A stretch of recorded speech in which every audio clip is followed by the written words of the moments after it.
ಸ್ನೇಹಜೀವಿ ಬಳಗ ಚಿತ್ರದುರ್ಗವರ ವತಿಯಿಂದ ಚಿತ್ರದುರ್ಗ ಕೋಟೆಯಲ್ಲಿ ಕೋಟೆ ವೀಕ್ಷಕರಿಗೆ ಬರ್ತಕ್ಕಂಥವ್ರಿಗೆ ಗೈಡ್ ಆಗಿ ಕೆಲಸ ಮಾಡ್ತಕ್ಕಂಥ ನಮ್ಮ ನೆಚ್ಚಿನ ಗೈಡ್ಗಳಿಗೆ ಸನ್ಮಾನ ಕಾರ್ಯಕ್ರಮ. ಜೀವನ್ ಆ ಬಳಿಗೆ ಒಂದೊಂದು ಓಟ್ಗಳನ್ನು ನೀಡಿದ್ದಾರೆ.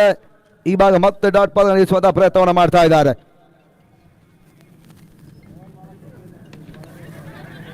ಫುಲ್ ಟಾಸ್ ಬಂದ ಚೆಂಡು ಫೋನ್ ಮಾಡೋ ಪ್ರಯತ್ನ ಬಹಳ ಸುಂದರ ಕ್ಯಾಚ್ ಅನ್ನ ಸ್ಯಾಂಡಿ ಪಡ್ಕೊಂಡ್ರು. ಮುಖ್ಯವಾಗಿ ಪಂದ್ಯಾಟವನ್ನು ಮುಂದುವರಿಸಬೇಕೆನ್ನುವಂತ ವಿನಂತಿಯನ್ನು ಮಾಡ್ತಾ ಇದ್ದೀವಿ ಕೂಡ. ಸಕಲೇಶ್ಪುರ ಸಿಕ್ಸರ್ಸ್ ಕಿಂಗ್ಸ್ ಗಳ ಪರವಾಗಿ ಕೊನೆ 2 ಚೆಂಡು ಆರಂಭಿಕ ಓವರ್ನಲ್ಲಿ ಬಾಕಿ ಉಳ್ಕೊಳ್ತಾ ಇದೆ ಕೂಡ. ಪವರ್ ಪ್ಲೇ ಹಂತದಲ್ಲ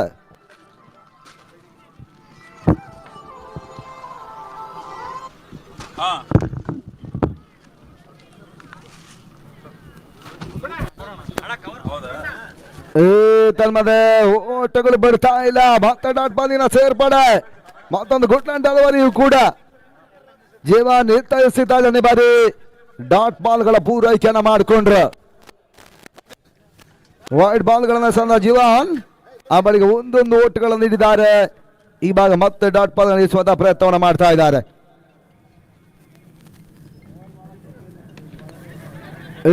ಫುಲ್ ಟಾಸ್ ಬಂದ ಚೆಂಡು ಫೋನ್ ಮಾಡೋ ಪ್ರಯತ್ನ ಬಹಳ ಸುಂದರ ಕ್ಯಾಚ್ ಅನ್ನ ಸ್ಯಾಂಡಿ ಪಡ್ಕೊಂಡ್ರು. ಮುಖ್ಯವಾಗಿ lefty Shankar back to the pavilion. Hiriyur Gilli 11 ತಂಡ ಮೊದಲ ಆಶಾದಾಯಕ ವಿಕೆಟ್ ಅನ್ನ ಕಳ್ಕೊಂಡ್ರು.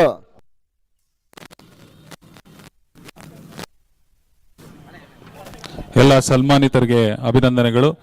ದುರ್ಗಾ 11 ಕ್ರಿಕೆಟರ್ಸ್ ಚಿತ್ರದುರ್ಗ ಹಾಗೂ ಸ್ನೇಹಜೀವಿ ಬಳಗ ಇವರ ವತಿಯಿಂದ ರಾಜ್ಯ ಮಟ್ಟದ ಟೆನ್ನಿಸ್ ಬಾಲ್ ಕ್ರಿಕೆಟ್ ಟೂರ್ನಮೆಂಟ್ ಅನ್ನು ಹೊನಲು ಬೆಳಕಿನ ಕ್ರಿಕೆಟ್ ಟೂರ್ನಮೆಂಟ್ ಆಯೋಜನೆ ಮಾಡುತ್ತಿದ್ದು ಈ ದಿವಸ ಎರಡನೇ ದಿವಸದ ಕಾರ್ಯಕ್ರಮ ವೇದಿಕೆ ಕಾರ್ಯಕ್ರಮ ಚಿತ್ರದುರ್ಗ ಜಿಲ್ಲೆಯ ಕೋಟೆಗೆ ಬರ್ತಕ್ಕಂಥ ಪ್ರವಾಸಿಗರಿಗೆ ಮಾಹಿತಿಯನ್ನು ನೀಡ್ತಕ್ಕಂಥ ಕಾರ್ಯವನ್ನು ನಮ್ಮ ನೆಚ್ಚಿನ ಗೈಡ್ಗಳು ಮಾಡ್ತಾ ಇದ್ದಾರೆ. ಮುಂದಾಳತ್ವದಲ್ಲಿ ಖಾನ್ ಇದ್ದಾರೆ ಹಾಗೂ ಅವರ ಸ್ನೇಹಿತರೆಲ್ಲರಿಗೂ ನಮ್ಮ ಬಳಗದ ವತಿಯಿಂದ ಆತ್ಮೀಯವಾಗಿ ಅವರಿಗೆ ಸನ್ಮಾನ ಮಾಡಲಾಗ್ತಿದೆ. ಎಲ್ಲರಿಗೂ ವಂದನೆಗಳು. ಮೊದಲ ಮೊತ್ತದಲ್ಲಿ 6 ಓಟಗಳು